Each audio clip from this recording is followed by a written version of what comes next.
All right, so I'm Matt Aimonetti.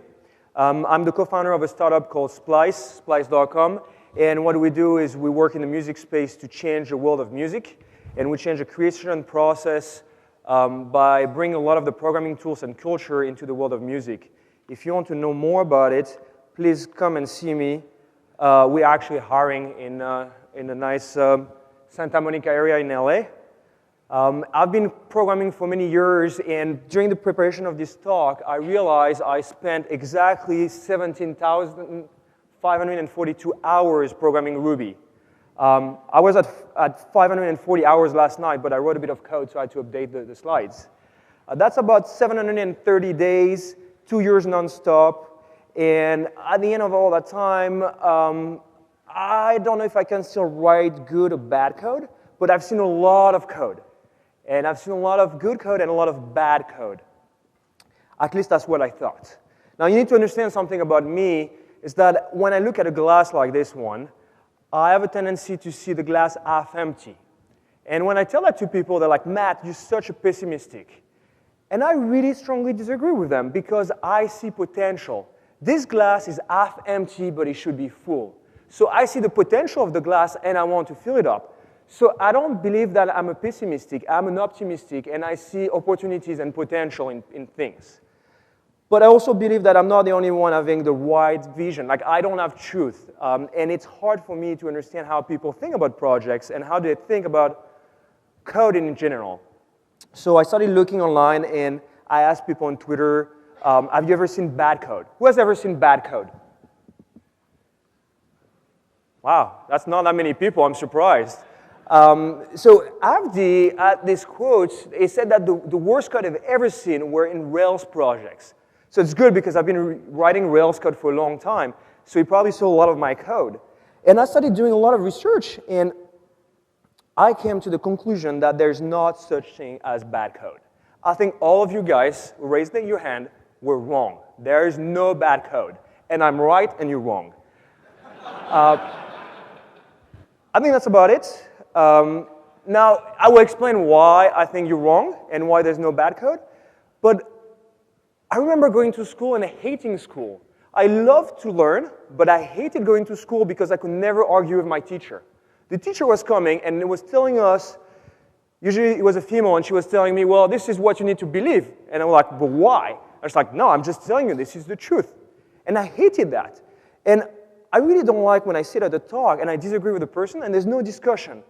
So I will talk for only about 10 minutes, and then I will invite this gentleman to come on stage with me and tell me how wrong I am. And we will have a discussion. And the goal of this discussion is not to say Matt is right or Bryan, which is easy because we have two Bryans, is wrong. The goal is to have a discussion together to try to change and to learn something. When I have a discussion, an argument with somebody, I feel I win when they convince me I was wrong and I learned something new. So hopefully they will convince me, but I still believe there's not such thing as bad code. So what do I mean by that? Well, I mean that there is code that runs and code that doesn't run. I believe that the community doesn't get to set what the language is. I actually very disagree with Ernie when this morning he was saying, we as a community decide what Ruby is. No, I'm sorry. The language designer and the interpreter will define what it is. You might not like it, but it is what it is. So you have code that runs, and you have code that doesn't run. Then I went back into books because I noticed people give good talks, quote smart people, and that makes them smarter. So I found a quote on the internet. It says, code is neither good or evil, but only a place for good and evil. And that sounded very, very good to me because, I mean, we agree. And I really think that's a very important point. The code in itself cannot be good or bad, right? I mean, code is just code. What we do with it is what's good or potentially bad. So I talked to a linguist friend of mine, and I asked her, what does good and bad mean? Like, what do we mean when we talk about good and bad code? And when people refer to good things and bad things? And she explained to me that every language on the planet have a concept, a word expressing good, in the concept of having something that has desirable qualities, one or many. And bad means undesirable, something we do not want. Now, what's very important to understand is that this is a universal concept, but it's a concept that has a sense of moral judgment. This is very, very important to understand that we're talking about moral. These are not scientific terms. These are terms that belong to religion, ethics, and philosophy. A code in itself doesn't have a soul. It cannot be good or it cannot be bad. What you do with it and how you write it is your own problem. So the other issue with good and bad I have is that when you start talking about good and bad, you start talking about blaming people. I'm right, you're wrong. And you're not really moving things further than just the discussion of who's right, who's wrong. So I think we're focusing on the wrong thing when we talk about good and bad. So I was talking to Marc-Andre yesterday, and I was telling him about the talk, and he was like, Matt, no, it's not right. Some code is just better than other. And I was thinking about that, and he's probably right, in the sense that it might be probably true, but how do you define and evaluate the quality of your work? Because moralistic values, such as good and bad, are not good enough for us to define what is right and what is wrong. It's a tough topic, and we need to think about it. So, I went back to my room, and I started playing some music, and all of a sudden this music connected with me. The lyrics were so inspirational, and they answered this question. I think they went something like that. So tell me what you want, what you really, really want.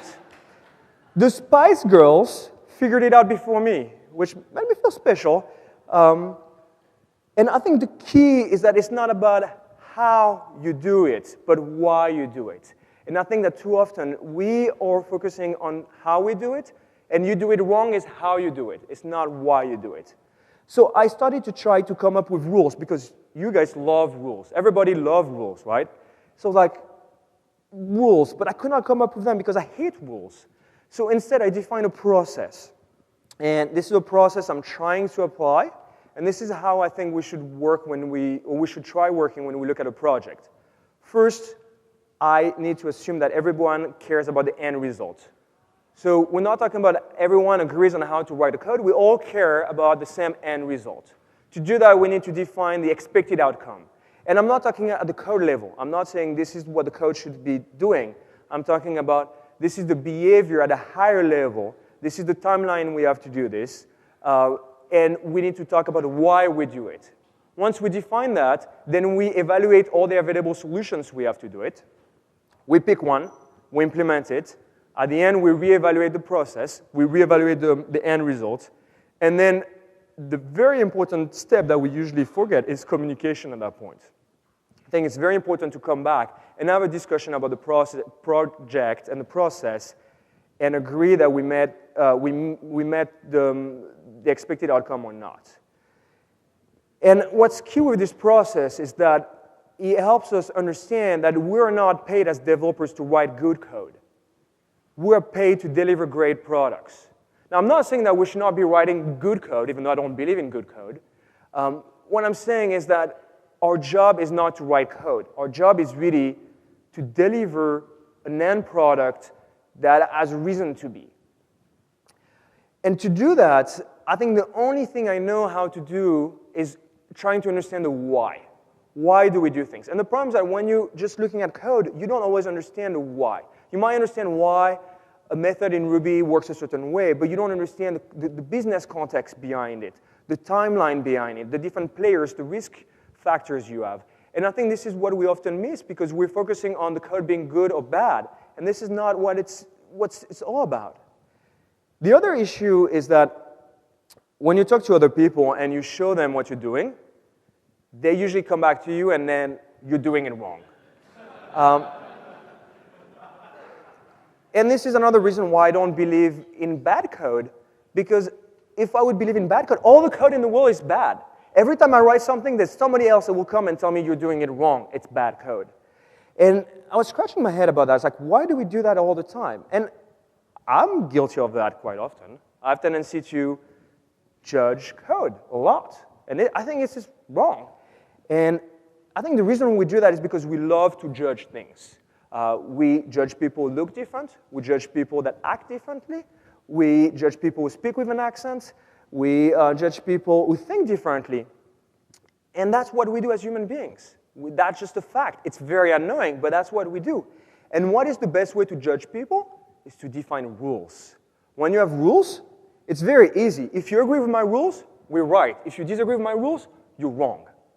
And usually people come up with rules have good intentions. They want to help others. But really quickly, these rules become a weapon into arguments that don't really help us build better products. And we use them to tell them they're wrong. Sandy made rules that she never really wrote, by the way. She just mentioned something in a podcast, and these rules were now applied everywhere. Classes can be no longer than 100 lines of code. Methods can be no longer than 5 lines of code. A few days ago, I wrote a method that was, I think, 15 lines of code. Sandy sent me an email. It's like, Matt, what are you doing? And I was like, well, I'm really sorry, I'm tired. It's like, no, that's not an excuse. And as I sent my response, I got an email from Bryan Helmkamp from Code Climate and said, dude, you got an F. I'm like, come on. I finished doing that. And then I got another email from Bryan Liles this time, like, dude, where are your tests? You should write tests first. You cannot write good code. So you hear things like that all the time. And especially if you work with a team, you would hear people arguing, and they will be telling you, no, dude, you don't know what you're doing. You didn't get an A on Code Climate. I got an A. So I'm a better programmer than you. Yeah, we should talk about that, Bryan. I'm sure there's ways for you to fix my code so I get A's, right? So the point of that is that you have different perspectives on things. And rules aren't what make your product, the end result, valuable. Rules are usually a way to help you, but you need to focus on the deliverables. Rules are indicators. They're not the goal in themselves. Writing good code should not be your goal. Delivering good products should be the goal. Now, usually to deliver good products, you want your code to be easy to maintain, you want to perform well, and you want to do many things. But all that depends on the expectations. If you need to deliver code in 5 hours, you might write it differently than if you need to deliver it in 2 weeks. If you're going to have 5 users instead of 100 users, you will write code differently. One lesson that I think is also very important is to learn how and when to break rules. But I'm just surprised by how much the Ruby community loves rules. We're all about rules all the time. And I think I actually blame a little bit Matt, because Matt didn't give us rules. Matt was like, you don't need rules. You be open about that. And we have this feeling that we need rules. So even though he didn't give us any rules, we feel like we have to use these rules. I remember when DHH started using for something in to do a loop in the templates in Rails, people got mad at him because he was not using each. And it's like, the language allows this. Why do we fight the language designer and we think we're right and the language designer is wrong? We're right, the interpreter is wrong. But what I'm trying to say is that the key to writing what you guys call good code is not the syntax, it's communication.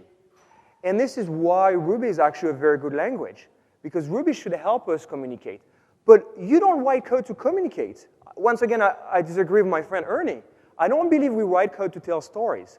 We write code to deliver products. Now, to deliver products, we need to write code. And to write code, we need to communicate. And this is why we need to focus on communication. But the end result is really what matters, not the process as much. But of course, you need to also improve your process. So my suggestion, before we start talking with the panel about why I think they're all wrong, and I'm right, is to focus on the outcome. I really want people to think about why do we do these things? How can we do them better? But not start by, this is how you do things, and then we might have a product at the end. When I was working through this talk, I realized I was just basically telling you guys really wrong, and I'm not giving any hints about how you can improve that. Now, to be fair, I'm struggling with the same problem. I don't believe there is good and bad code, but I think there are ways of delivering better value. Ruby is one of them. And recently, I discovered something called mob programming, and I just want to mention it quickly. Mob programming is something you should try with your team. Mob programming is like pair programming with more people. You get the entire team, one video projector, one keyboard, and you rotate every 10 minutes. And the idea is that you all work together on the same problem, and you communicate. When I was invited to pair program with them, I thought it was the worst idea ever. It's like, how can 4 or 5 people looking at the same screen can be more efficient than 2 teams of 2? And it turns out that we focus more on communication than actually the code. We talked a lot about edge cases. And this specific team ended up, after a year, being able to deliver 10 times more quality code and products than they used to do. So they basically have a backlog, and they realize they're way faster by working together through this process. It works very well for them. It doesn't mean it would work for you. But I challenge you to do that once a week with your team. Take an hour, a hard problem, or a new thing, and all work together in communication. And you will see that you will stop blaming other people and be like, oh, your code is wrong. Everybody's writing the code together, and you will stop doing right and wrong. You will start talking about how do we get to the point we want to be. Small other things, daily iteration. That's something I also learned from Woody. Instead of doing a weekly iteration, spend 5 minutes at the end of the day, and you draw a happy face and a sad face, and you just talk quickly about what went well, what didn't go so well, and how can you improve the things that went well. If nothing happened, don't do it, but that might be a problem. That was the daily retrospectives. The daily iteration is slightly different. It's what kind of business value I can deliver by the end of the day. That was a very interesting concept. Like, it's hard to break things down, but basically in their team, they believe that they should be able to deliver business value every single day, and that's how they start the day. Another thing I've done in the past that I really liked is to pair program with people who are not programmers, or to shadow somebody who's like a salesperson or a non-technical person. And you learn a lot about the business. Another thing that's very interesting is to write in a different language, programming language, or even learn another human language. So these are just my tips.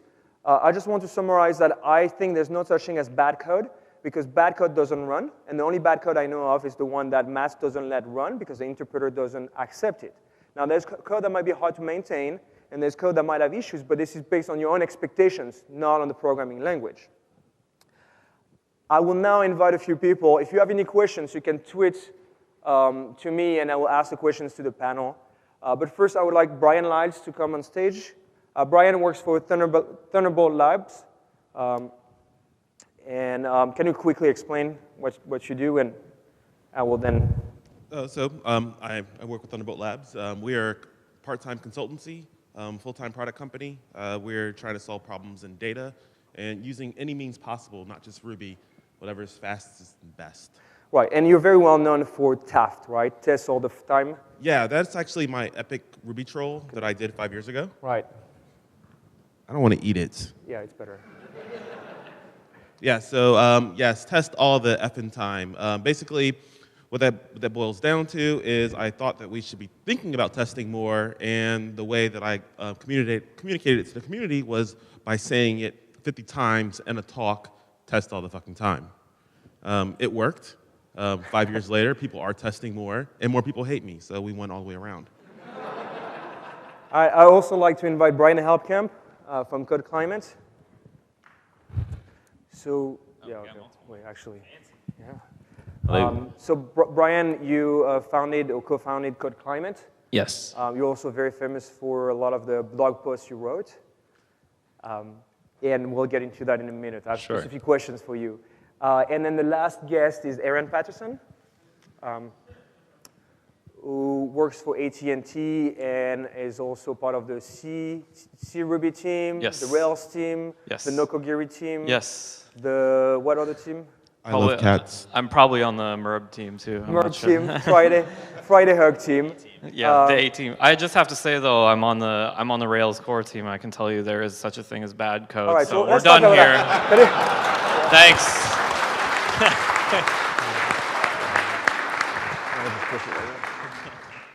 All right. Well, so let me ask the first question to Aaron, since you seem to want to talk about it. You're known to work on some of the worst parts of Rails. Yes, that's true. So you apparently believe in bad code? I do, yes. How do you know it's bad code? So I believe, I know it's bad code. So the thing is, bad code is just like, I'm not going to say exactly the quote. Bad code is just like obscenities. I can't tell you what it is, but I know it when I see it. But in the dictionary, they actually mention as this is vulgar. Do not use this word. Which word? Obscenities? Yes. Yes. Yes. That's true. So how do you know when you look at the Rails code it's bad? And Well, I just know. why did people write the bad code? Why did they write the bad code? Yeah. I don't know. Was it bad when they wrote it? Was it bad when they wrote it? It depends on the situation. I mean, sometimes, yeah, it started out bad, or sometimes it just gradually got that way. It depends. So do you write bad code? All the time, yes. Why do you do that?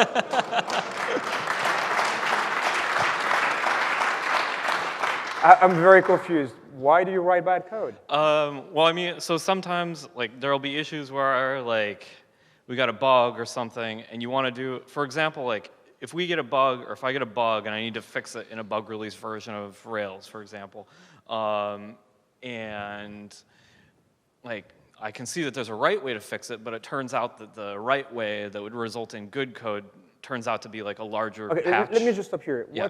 What does that mean, a right way? A way that I think would be more correct or more general. So why is it more correct than another way? Why is it more correct? It's more correct than another way because maybe it's more extensible or easier to maintain. How do you know it's easier to maintain? I'm serious. Like, I'm trying to ask you because when I write code, I don't want to write bad code. Well, it's mostly, I mean, I have to say it's mostly based on experience. Like, I can't tell you exactly why it's more maintainable. Something that's easier to test, for example. So, Bryan, you make a business of telling people when they write bad code, right? I'm sorry. Aaron he doesn't really know why he writes bad code. Yeah. Can you tell him why he writes? I write bad code. Why you write bad code? I write bad code because I want to have the smallest patch in order to fix the bug. So is that really bad code? Yeah, it's bad code. Well, how about let's get rid of the term bad. There is code and there is better code. So if we get rid of the connotation of it being bad, then maybe that will help you. Help us me, help you, Bryan, Matt. right? Yeah, Sure. You think you know when you see bad code and write good code, right? That's why I get an A or F. Well, so the idea, I think the idea behind Code Climate and what we do with code, we do static analysis and we try to give sort of an objective but imperfect assessment that can facilitate discussions within teams. So I think a lot of, you had that quote up there, and Matt tells me there's going to be a quote on the board that says, if you're not doing an A on Code Climate, your code is terrible. And I said, who are you going to attribute that quote to? Because don't put my name on that.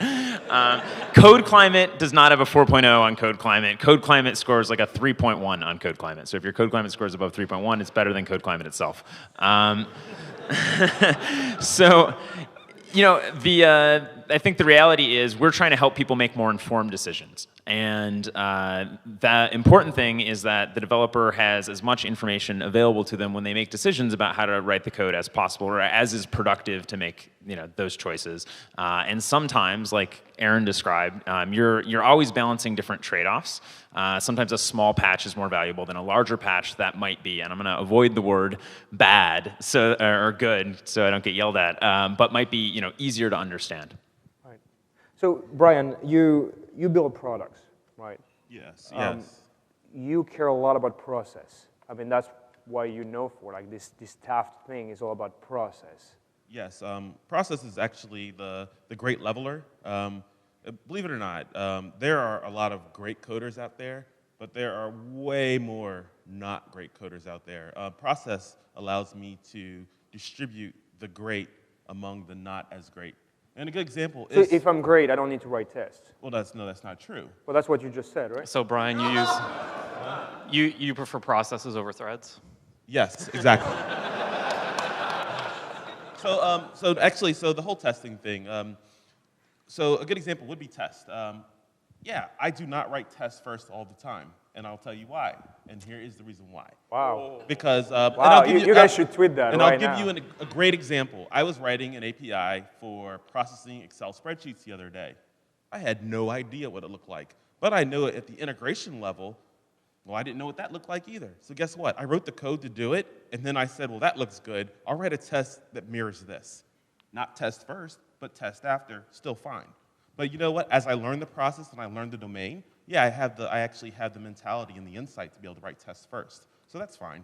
Well, I think this comes back to the rules thing that you were mentioning earlier, which is basically like we give people a bunch of rules, and I don't believe in rules.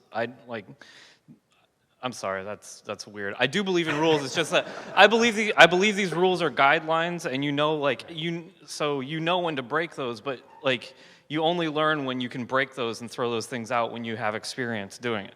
Right. So he has experience. He knows like, okay, this is an okay time. I'm gonna break the rules. So actually, I have a really small piece of theory on this.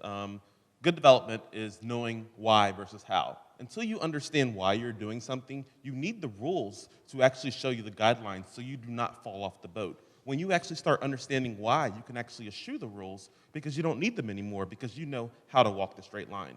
And I think that is the difference between okay developer and more than okay developer. And I'm not saying that goes for everyone, but I'm saying that is a good guideline to follow.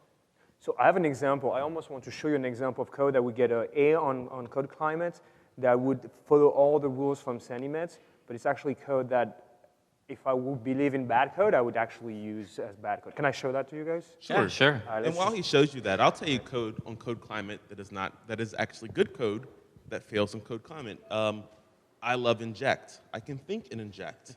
Code climate, and I guess because Ryan Davis doesn't like inject, Yeah. it actually fails horribly. Yeah, so the complexity analysis in Code Climate was built on top of an open source tool called Flog, which is roughly an ABC metric, assignments, branches, and conditionals, but it has a few things that it really doesn't like, and most of that is metaprogramming, but one of those things is inject, and it will be very unhappy with you if you use inject. But as will I, because I can never understand how that method works. I'm not smart enough for inject.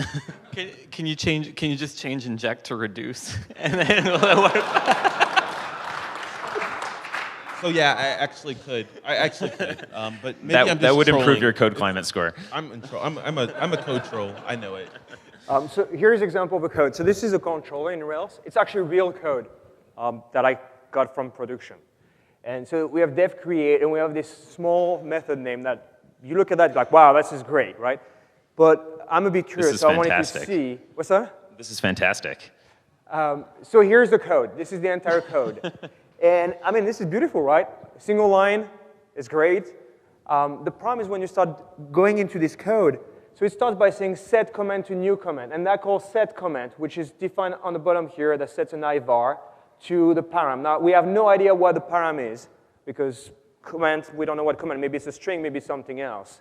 But then comment comes from new comment, and new comment is defined here, and turns out it's actually an instance of this class, which lives outside of this context, and we pass it comment params, which itself is a method that calls permitted params, which itself is calling params, which is something defined somewhere else, and calls permit on it.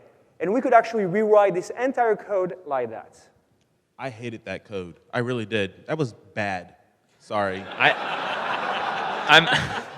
I'm disappointed that the author of this code didn't take the opportunity to extract a permitted comment params method with just the symbols. I feel like they cut a few corners here. So I don't think it's bad. I think it's hard to maintain. It's hard for me to follow and to understand, and it's over abstraction. But you also see on the other side under abstraction. Yes. What's interesting for me when I see code like that is not to say it's good or it's bad, it's to talk about it. Like, why do you think, wow, I need to go through. Why do you think this was bad? Like, why did you choose to not write that instead of writing the complicated version? And this is... Well, I didn't write that, Matt. You didn't write that. But this is kind of the discussion I want to have with people. It's not about doing it right or doing it wrong. It's trying to understand why they did it. And is that doing the same thing that we want to do? We're just setting a new comment. Sorry, I just wanted to show you this code because this is a good example of why rules don't always apply. Yep. So in my mind, there's definitely a line that needs to be walked between over abstraction and under abstraction. And typically, I think the most common pattern for large Rails apps that are maintained over multiple years by teams of multiple people tend to suffer from under abstraction. And that manifests itself in God objects and classes, those files that like when you open them, you want to just shut them and run away from them and wait for someone else in your team to finish the work. So what, with Code Climate, for example, what we try to do is provide feedback as things start changing incrementally. So at the beginning, Code Climate's going to tell you all your code isn't, like, it'll say, okay, there's no code here, it's an A, great. And it won't start complaining until that class starts to get pretty big.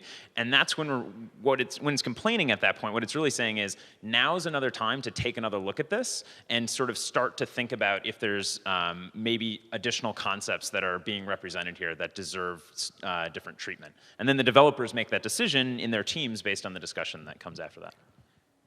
I have to say, Code Climate sounds like a pretty shady business.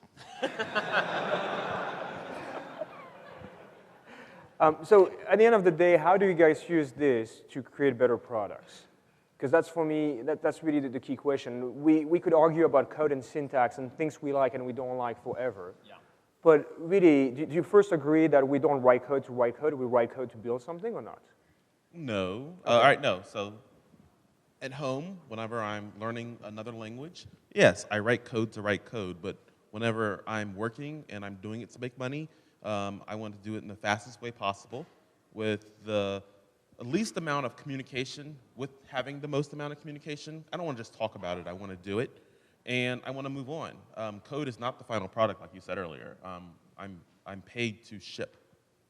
Yeah, but on the other hand, so I agree we're writing code in order to build products, something like that. But I'm hesitant to agree with this statement because it makes it sound like the ends justify the means, and I totally disagree with that. Like, I don't think so. I want to write good code to build my product. I want to write something I'll be proud of. I am a programmer, and what I deliver is code. So let me ask you a question. You write many open source code. Is there a difference between writing open source code and writing applications that you deliver for different kind of users? For me, no. What do you guys think? Well, I guess it depends on your client. When you're dealing with $50 billion companies whose lawyer pool is bigger than your company times 10, yeah, you got to walk that fine line. Don't mess up. But I feel like when you write open source code, your product is also your code. So that's why it matters a lot more. And I think that you're also an example for other people. So it's very, very different. Well, but the thing is, I mean, when I think about, okay, I'm going to use the bad word, good code. Sorry. When I think about good code. Just to clarify, when you say good code in this case, you mean code that's easy to maintain? Yeah. So what I think about is something that's easy to maintain, easy to extend, something that can last going into the future.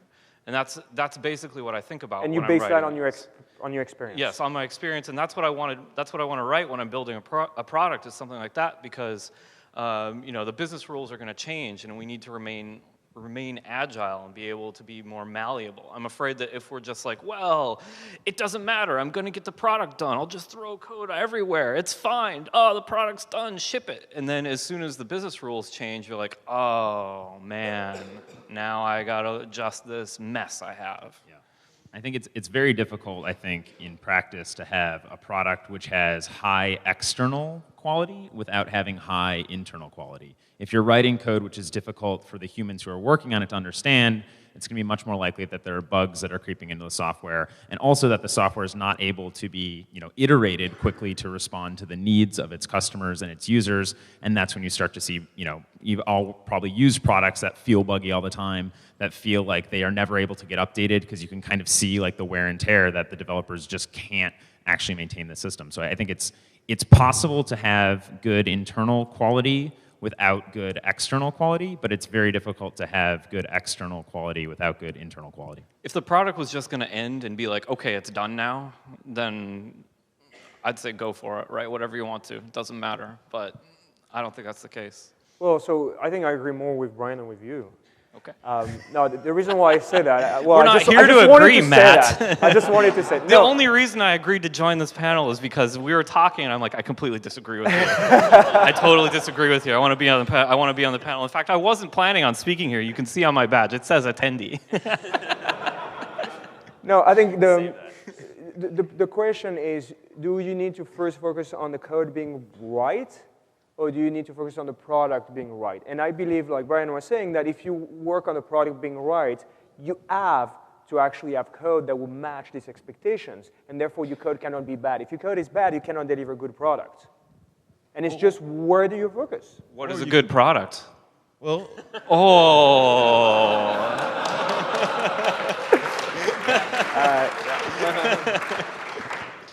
I mean, you could subscribe to my code does smart things, so there are smart things inside of my code, and therefore I'm a smart guy, and whatever I do is right. I mean, I'm sure everyone in this room has seen that smart guy code stuff.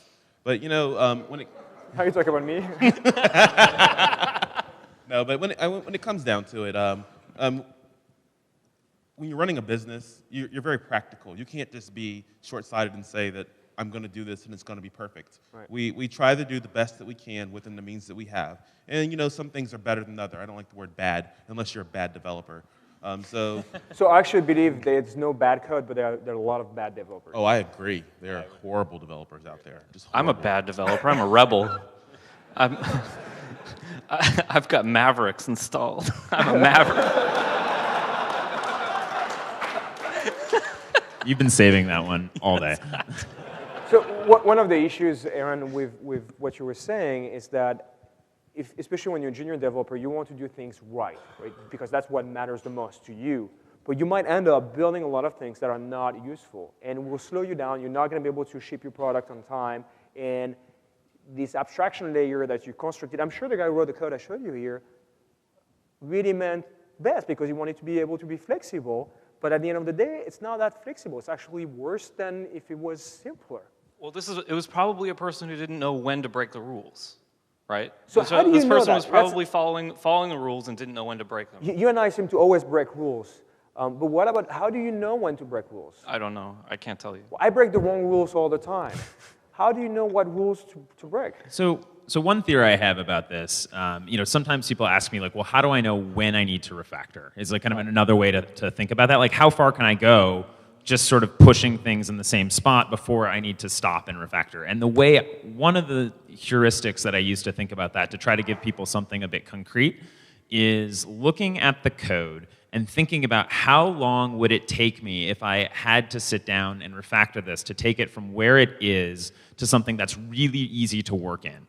And if the answer to that is, you know, maybe half a day at the most, then I know that regardless of what the next feature I need to implement is, I'm no more than half a day away from having really maintainable code to work in order to ship that, right? So if I need to change it dramatically, I'll spend that half day, get it into great shape, and then work in there. The problem comes when it's like, for me to refactor this will take a week, and then you're faced with having to make some really difficult decisions about how to implement that feature. The problem, though, there's a problem with that, though, is when you say like something that becomes really easy to work in, which is just, again, another subjective issue. Like you can't, everybody who looks at one bit of code is going to have some different opinion about what is easy to work in, right? Yeah, it's absolutely subjective. I don't think there's a solution to that. Isn't it also based on where we're planning on going with the code? Like if you know you're not going to build more features, there's no need for you to add layers of abstraction.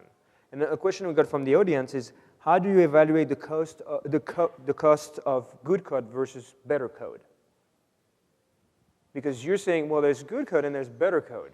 How do you evaluate the cost? Because you have to pay, right? Especially when you run a business, you're paying for the better code. It's about $350. $350 a pound or line. And the other question is, should you really, I mean, it's still about the cost, like, should you worry about shipping now or worrying later? Like, what is your approach to that? Because you can refactor, right? If you ship small units, they can be not as great as they could be, but then you refactor as you learn more. Yeah, so I think there are a couple different types of changes, and they're handled a bit differently.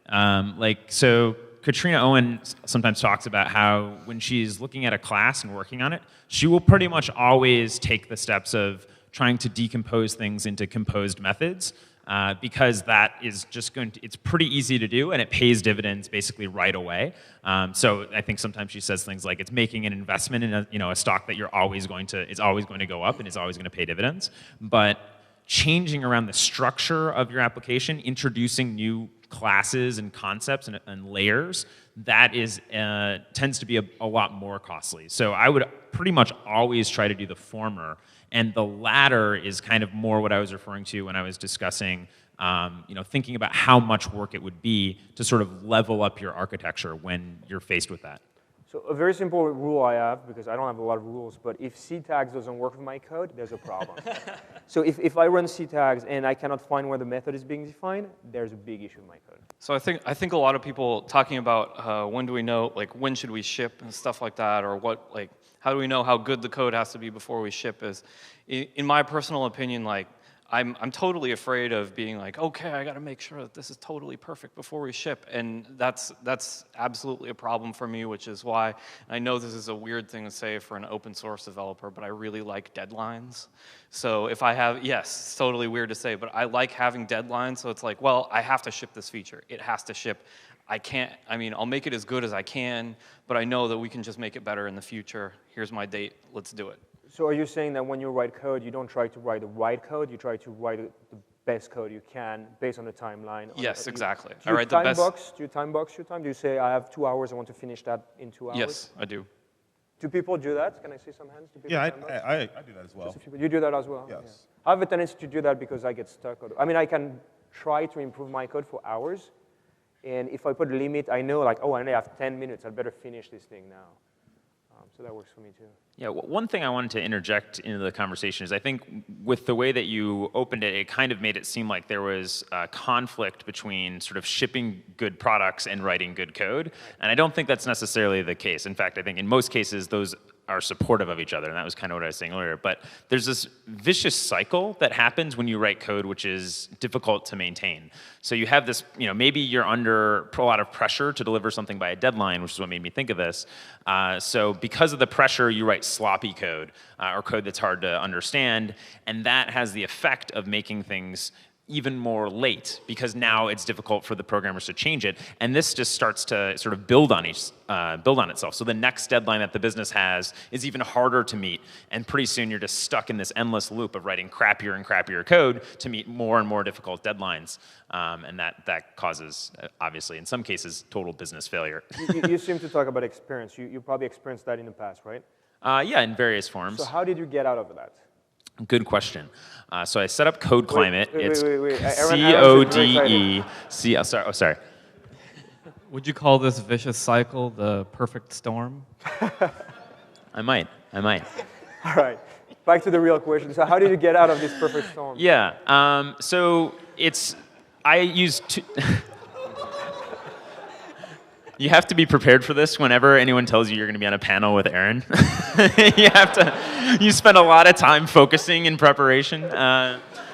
So there's I recommend, I usually try to follow 2 steps. One is stop introducing new code which is creating whatever problem you're experiencing. In this case, code that's difficult to understand. You have to stop writing more code like that. And that's where I think a lot of teams struggle to get that first part done. They realize we have a big problem, but they haven't actually stopped introducing new problems. And then you just start chipping away at it over time. And there is a point where you kind of, as a development team, have to take responsibility for it and say, this is how we're going to do things because it has these benefits, and we can flip this cycle around. So Bryan, do you have a process for that? I mean, you love processes. Yeah, I have had the pleasure of working with great developers, and I've had also the pleasure of working with decent developers. What I'm going to say is, actually, I'm kind of not going to answer your question. What I'm going to say is that not everybody can get to that place. Unfortunately, in the real world, businesses fail, and the reason they fail is because their team can't figure out how to do it. So how or what to do? Well, they can't figure out how to ship in a method that actually pays the bills. And what I'm going to say. So are you saying that do startups fail because of code that's not shipped? Well, they do, but that code failure because of bad management, or it could be because the dev team is awful. There's a lot of companies. There's people here in this crowd right now who are working for companies that will not exist next year, and all of us are in that same position. Don't say that. It's not nice. I mean, yes. Companies that might not exist next year. So no, but what I want to do is I always focus on very small incremental steps. I want to be better than I was last year. I want to be better than I was yesterday. And I can't compare myself to Aaron or Bryan. And the reason why is because it is subjective. We have different needs. We have different histories. We like different things. I don't like cats. So, you know. So what I want to say is that there is no answer to your question. I respect that. I disagree with it. But I respect your opinion. No, but there is no answer to these questions. What I'm saying is... So instead of asking, let me just rephrase the question. How and what did change your view of code quality? Like, basically, I'm sure you were not the same like 5 years ago, 10 years ago, and you now have a different perspective on things.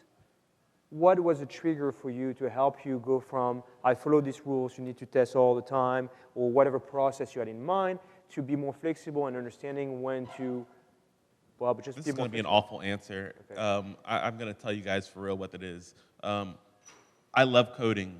I really do. I like cars way more, and the cars that I like are really, really expensive.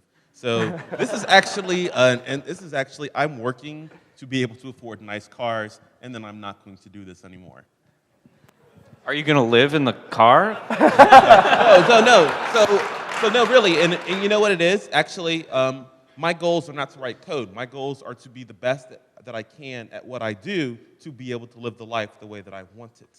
So yes, and this is why I actually train. I actually practice writing code because I want to be really good at it, and I want to be able to share with other people how to be better than you are. I'm not saying I can tell you how to be the best. I'm saying that I can tell you things that I did that were not bad, and if I can save you 20 minutes by, please don't do this, then I've won. Do you justify when you say that? Do you say, or you just say, this is bad code, don't do it? No, usually I say, my God, is that your pull request done?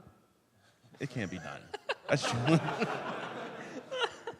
So we're running out of time. Bryan, what was the trigger for you to change? I mean, I was like that. I used to be very dogmatic about the way I was working and the rules I wanted to follow, and something happened to me, and I kind of changed the way I looked at it.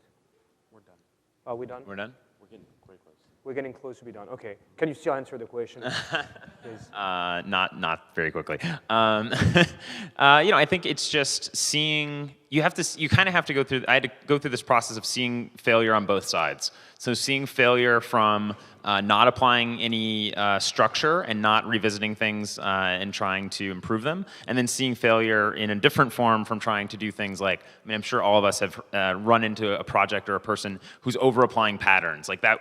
I think I definitely went through that phase when I first learned about patterns and thought everything was a nail that could be fixed by them. So once you it's like a pendulum, it swings both ways, and then you kind of find the middle, and that was, I guess, how it happened for me. So Aaron, the question is slightly different because I know you still Factory pattern. That's all you need. Composite, delegate, forwardable.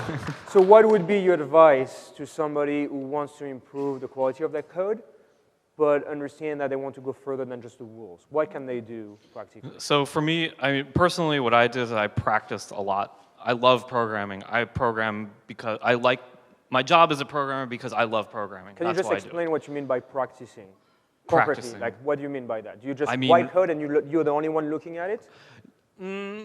A lot of time, yes. A lot of time, yes. But one of the main things I did is I found jobs and I started working with people at our Ruby group, and then finally got jobs with people. But I would actively seek out people who were better than me. All the time is what I would do. I just keep trying to find someone who's better than me and then make an effort to work with that person so that I can learn from them. So a lot of time is just practicing on my own, but also a lot of time is practicing with someone who's better than me. All right, well, thank you very much. Thank you.